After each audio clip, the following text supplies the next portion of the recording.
This video shows how to replace print cartridge for the Xerox B105 and B115 multifunction printer. When the status light at the printer control panel is solid red, it is time to replace the print cartridge. Lift the top cover of the printer from under the control panel. Reach in where the arrow indicates Open on the right and pull up to release the inside cover. Then lift the panel in the center of the machine to reveal the print cartridge. Grasp the handle, pull it straight out of the printer. Caution: do not touch the green underside of the print cartridge. Use the handle on the cartridge to avoid touching this area.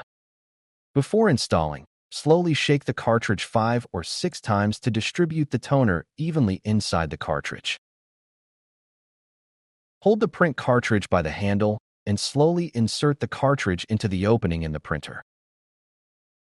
Close the top panel and the top cover.